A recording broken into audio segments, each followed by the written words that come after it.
अब सास ससुर को उससे हर चीज़ में फ़ायदा उठाने की आदत लग गई थी। फिर कुसुम भी मजबूर हो जाती और वह कर देती। ऐसे ही कुछ दिन बीत गए। शादी की तारीख अब नज़दीक आ गई और सास ससुर को गन्ने का बिल मिल गया और सास ससुर फिर से खुश हो गई। और कुबेर कुसुम ज़मीन के बारे में कुछ बोल नहीं रहे थे, इसलिए वे भी विषय नहीं निकाल रहे थे। और अब सास की भाग दौड़ शुरू हो गई, बस्ता बांधने की, हल्दी पीसने की, रस्मों की। देखते ही देखते शादी 15 दिनों पर आ गई और ससुर कहने लगा, कुसुम, कुबेर कुछ मदद करेगा क्या री शादी में? अरे बड़े बेटे और बहू हो तुम्हारा भी कुछ कर्तव्य है कि मेरा हाथ बटाओ। और मैंने तुम्हारी शादी करा दी, तुम गृहस्थी करने लगे, बेटा भी हो गया, अब तुम्हें कोई कमी नहीं है। अब छोटे भाई का देखना बड़े भाई का कर्तव्य होता है। और कुसुम को अब थोड़ा गुस्सा आया।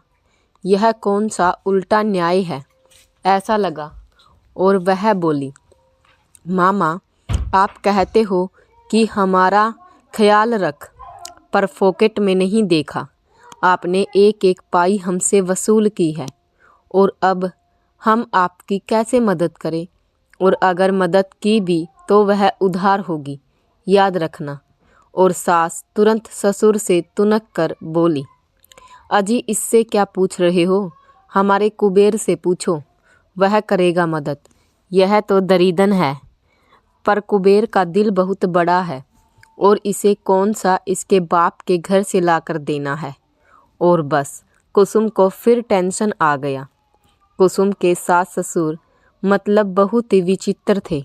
उनका स्वार्थ बहुत ज़्यादा था और वे लालची थे।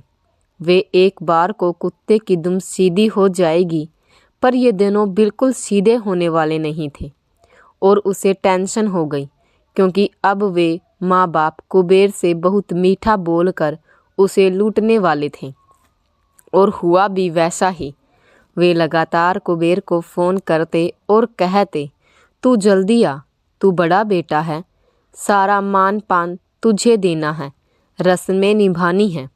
और ऐसा बोलकर उससे जितना हो सके पैसे ऐंठने वाले थे शादी के बहाने। ऐसा उनका प्लान था क्योंकि उनका 1.25 लाख रुपए का नुकसान हुआ था और किसी भी नुकसान की भरपाई करने का पक्का ठिकाना मतलब कुबेर।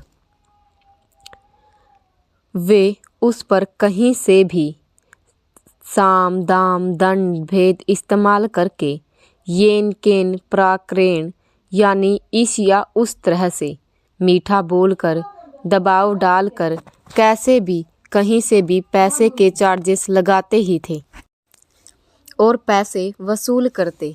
और कुबेर भी अब वे मीठा बोले तो खुश हो गया। पुरुषों का यही होता है, कोई मीठा बोले तो तुरंत पिघल जाते हैं। और अब कुसुम को टेंशन होने लगी कि वे कुबेर को कितना लूटेंगे। फिर उसने अपनी माँ को पहले ही बता दिया था कि कुबेर को समझा कर रखो, ये मेरी नहीं सुनेंगे। कुसुम की माँ कुबेर से बोली, दामाद जी, आप इस शादी में 1 रुपया मत देना क्योंकि उन्होंने आपको कुछ भी नहीं दिया है। कुबेर बोला, पर उन्होंने अभी मुझसे पैसे मांगे ही नहीं, तो तुम दोनों को क्या चल रहा है? पर सास ससुर महा होशियार थे। वे उससे सीधे पैसे नहीं मांगने वाले थे, अलग ही तरीके से वे उससे पैसे लेने वाले थे। फिर अब सास जानबूझकर कुसुम दिखी कि अपनी होने वाली छोटी बहू की बहुत तारीफ करती और वह कहती, मेरी भतीजी अनीता बहुत सुंदर है, रंग में भी कुसुम से गोरी है और अब बहुत दहेज और बहुत रीति रिवाज मिलने वाला है। बिल्कुल फ्रीज, मिक्सर, दीवान, राजा रानी वाली अलमारी सब कुछ देने वाले हैं। अरे घर में रखने को जगह कम पड़ जाएगी, इतना देने वाले हैं। मेरा भाई मेरे छोटे बेटे को और शादी में अंगूठी भी डालने वाला है। हमारे कुबेर की शादी में उसकी ससुराल वालों ने उसे कुछ नहीं दिया और हम भी कुछ नहीं बोले। अनीता पढ़ी लिखी है, होशियार है, किसी काम में पीछे नहीं हटती, खाना भी बहुत सुंदर बनाती है और संस्कारी तो बहुत है।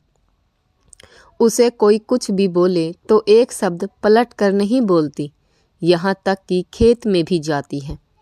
और मैं भी उसमें कोई कमी नहीं रखूँगी।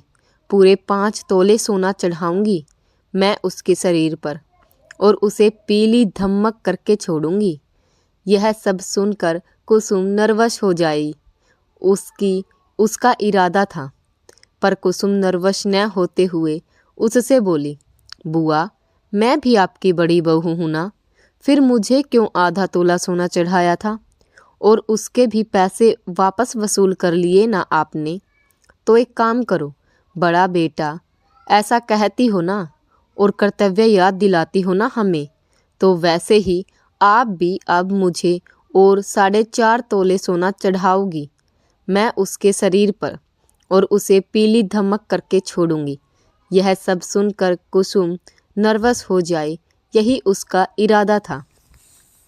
पर कुसुम नर्वस न होते हुए उससे बोली, बुआ मैं भी आपकी बड़ी बहू हूँ ना, फिर मुझे ही क्यों आधा तोला सोना चढ़ाया आपने और उसके भी पैसे वापस वसूल कर लिए ना आपने। तो एक काम करो, बड़ा बेटा ऐसा कहती हो और कर्तव्य याद दिलाती हो ना हमें, तो वैसे ही आप भी अब मुझे और 4.5 तोले सोना चढ़ाओ और उसके बराबर। तो सास बोली, कुसुम तुझे अभी से तेरी देवरानी का देखा नहीं जा रहा क्या री? ऐसा ही होता है बाई, देवरानी जेठानी का। इसलिए मैं अपनी छोटी बहू के हिस्से में यह नहीं आने दूंगी और तुझे पहले ही अलग कर दिया। और कुसुम को बहुत गुस्सा आया, क्योंकि वह कभी किसी से ईर्ष्या नहीं करती थी। और अब एक दिन बच्चा नल के पास खेल रहा था और सास अब बकरियां छोड़ रही थी और एक बकरा आया और भागने के चक्कर में नल को टक्कर मारी और नल तोड़ दिया। और कुसुम भी दरवाजे में थी और सास भी वहीं थी। और सास कुसुम के कुछ बोलने से पहले ही हंगामा करके बोली, अरे भाई कुसुम तेरे बेटे ने नल तोड़ दिया, अब तू नल ठीक करवाना। अब यह सुनकर कुसुम हैरान रह गई और बोली, बुआ नल आपके बकरे ने तोड़ा है, नल आप ठीक करवाओ। सास बोली, वारी वाह, तेरा बेटा वहाँ रोज खेलता है, उसने नल तोड़ा है। और अब कुसुम को उसके झूठ बोलने पर भयंकर गुस्सा आया और उसने बकरे की पीठ पर थप्पड़ जड़ दिया और वहाँ से भगा दिया। सास को अब गुस्सा आया और उसने भी आकर कुसुम के बच्चे की पीठ पर थप्पड़ जड़ दिया और वहीं सास बहू दोनों में झगड़ा हो गया। कुसुम बोली, आप मेरे बेटे को खाने को देती हो क्या जो उसे मार रही हो? और सास बोली, तो तूने मेरे बकरे को क्यों मारा? तू उन्हें खाने को देती है क्या? मैं भी उन्हें रोज आटे के गोले और गेहूं खिला कर पालती हूँ।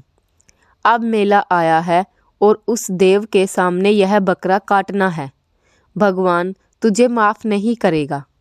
कुसुम बोली, और आपको भी भगवान माफ़ नहीं करेगा, कोमल बच्चे को मारती हो।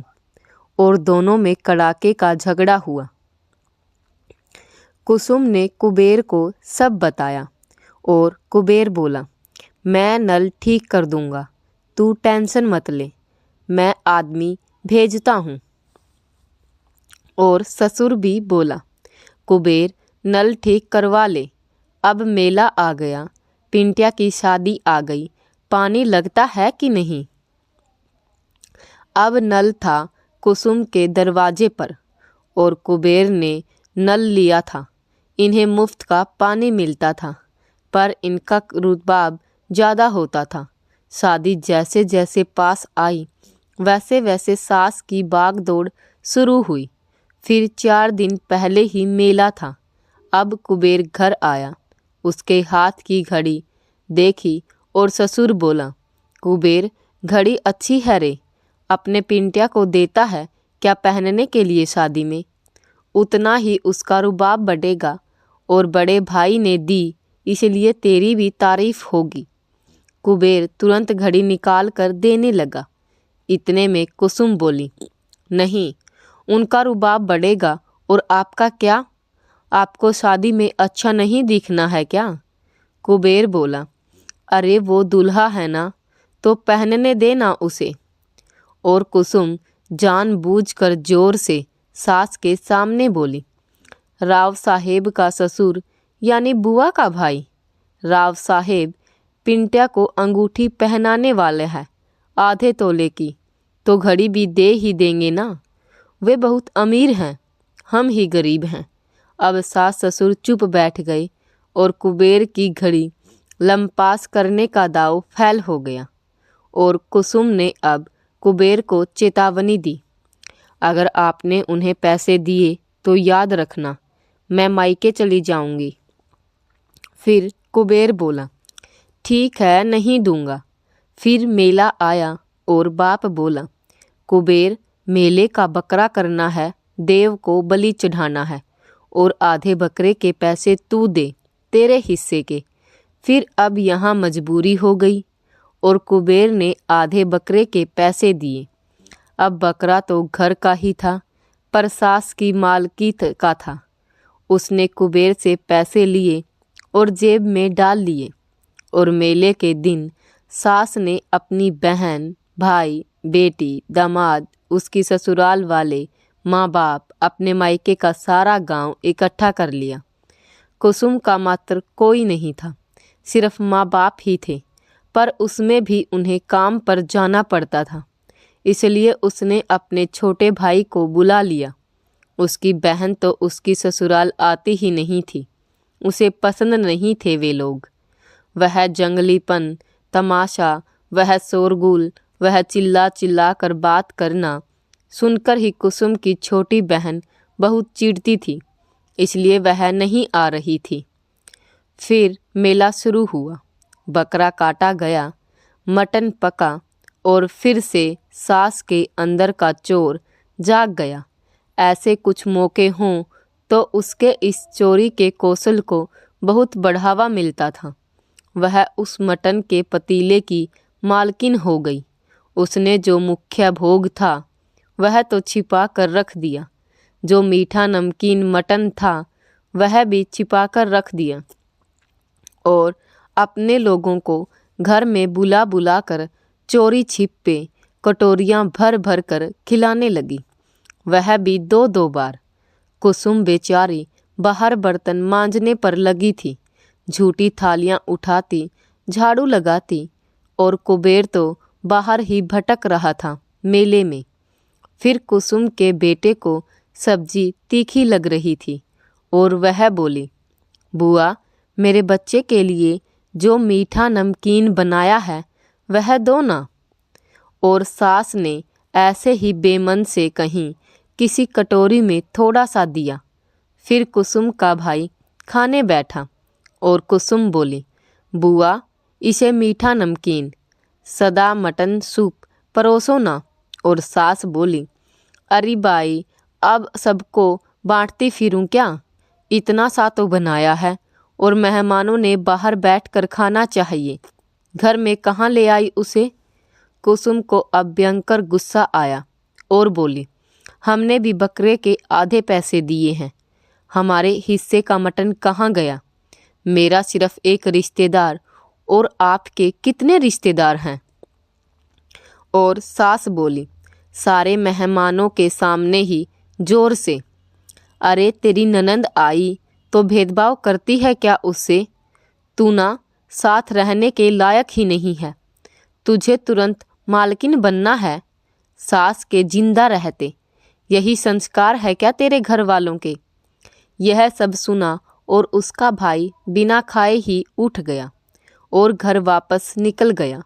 कुसुम ने उसे रोका और अपने घर में ले गई और दूसरा खाना बनाकर परोसा, और कुसुम भी बिना खाए वैसे ही गुस्से में रोते हुए सो गई। कुसुम और उसकी सास का मटन को लेकर झगड़ा हो गया और यह सब सुना और उसका भाई बिना खाए ही उठ गया और घर वापस निकल गया। कुसुम ने उसे रोका और अपने घर में ले गई और दूसरा खाना बनाकर परोसा और कुसुम भी बिना खाए वैसे ही गुस्से में रोते हुए सो गई। कुबेर को यह सब पता नहीं था, क्योंकि वह तमाशा मेले का नाच गाना देखने की धुन में था। फिर जब वह घर आया तो सास ने उसे पेट भर कर खाना परोसा, बहुत सारा मटन परोसा। कुबेर बोला, कुसुम ने खाना खाया क्या? और सास बोली, हाँ, वह और उसका भाई पेट भर भर कर खाना परोसा, बहुत सारा मटन परोसा। कुबेर बोला, कुसुम ने खाना खाया क्या? और सास बोली, हाँ, वह और उसका भाई पेट भर भर कर खा कर गए हैं। खाया और सो गई, बर्तन रह गए मांजने के। कुबेर बोला, मैं उसे उठाता हूँ, ऐसे मिलकर काम करना है और यह ऐसे सोई रहेगी तो कैसा चलेगा। और कुबेर उसे उठाने गया तो कुसुम रो रही थी, वह बहुत गुस्से में थी। वह बोला, क्या हुआ, अब खा पीकर तुझे रोना आ रहा है क्या? बर्तन कौन मांजेगा? कुसुम बोली, मैं नौकर हूँ क्या? सिर्फ बर्तन मांजने के लिए हूँ। मुझे अधिकार नहीं है मेरे मेहमान बुलाने का। उनके कितने सारे मेहमान और मेरा कोई भी नहीं। मेरे भाई को भी ठीक से खाना नहीं परोसा उन्होंने। आधे पैसे दिए हैं हमने, तो आधी मालकिन मैं भी हुई ना। भोग भी छिपा कर रखा उन्होंने, बच्चे के हाथ में टुकड़ा भी नहीं दिया उसका। कुबेर बोला, अरे वह तो कह रही थी कि तुम दोनों ने खाना खा लिया। कुसुम बोली, उन्होंने कहा और आपने विश्वास कर लिया। आपको तो पेट भर कर खिलाया होगा ताकि आप गुस्सा न करें, और आपने भी खा लिया। आपको क्या मतलब, बीवी बच्चे भूखे रहे तो भी चलेगा, आपका पेट भर तो दिया। कुबेर बोला, कुसुम, मुझे और मत सुना, तू अभी के अभी चल और तुझे जितना चाहिए उतना मटन उठा ला, मैं भी देखता हूँ वह क्या करती है। और कुसुम बोली, अब मुझे नहीं चाहिए वह, और यहाँ से आगे हम अपनी दावत अलग करेंगे। कुबेर बोला, ठीक है, उसे भी अपनी माँ का स्वभाव पता था। फिर अब शादी भी नज़दीक आ गई, बस 8 दिनों पर शादी आ गई थी। सास के पैरों में तो जैसे पहिए लग गए थे। अब उसके हाथ के नीचे उसकी बहनें, भाई की बेटियां और माँ थी, इसलिए वह कुसुम को पूछती भी नहीं थी। उसकी बेटी और वे सब औरतें एक साथ खाना खाती, काम करती, चावल बीनती, पर कुसुम से बिल्कुल बात नहीं करती थी। कुसुम को थोड़ा बुरा लगा, उसे बिरादरी से बाहर डालें जैसा महसूस होता था। फिर वह आराम से टीवी लगाकर देखती, बच्चे को भी बाहर नहीं छोड़ती थी, क्योंकि वह वहाँ गया तो वे औरतें उससे बात ही नहीं करती थीं। फिर अब कुबेर की सौतेली बहन ससुराल जाने निकली। वह फिर से शादी में आने वाली थी और कुसुम ने अब उसे चाय पानी के लिए बुलाया ही था, पर वह बिल्कुल नहीं आई। ननंद भी माँ की बातें सुनकर कुसुम से जलती थी। हम मेहमान हैं, यह हमारा मायका है, दोनों भाई हमारे लिए समान है, ऐसा उसे लगता ही नहीं था। आखिर उसमें माँ का ही खून था ना। और जाते समय सास ने इशारा किया और ससुर बोला, कुबेर, अरे तेरी बहन है, अपनी ससुराल जा रही है, तुझे कुछ समझ आता है कि नहीं?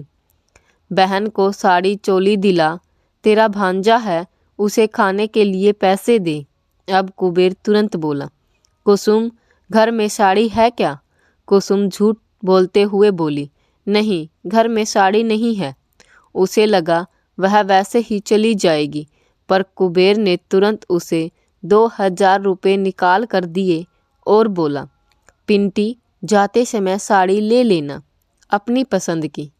और अब कुसुम को बहुत पछतावा हुआ। घर में 300-400 रुपये की साड़ी थी, वह बचाने के चक्कर में 2000 रुपये का घाटा हो गया था। ऐसे बिना दिमाग का और दानवीर कर्ण का अवतार उसका पति था, इसलिए उसने सिर पीट लिया। फिर कुसुम उस वक्त तो कुछ नहीं बोली क्योंकि मेहमान थे। फिर बाद में कुबेर से लड़ने लगी और बोली, इतने पैसे देने की क्या ज़रूरत थी? कुबेर बोला, अरे अच्छी साड़ी नहीं लेनी चाहिए क्या उसे? और उसके बच्चों को खाने के लिए दिए।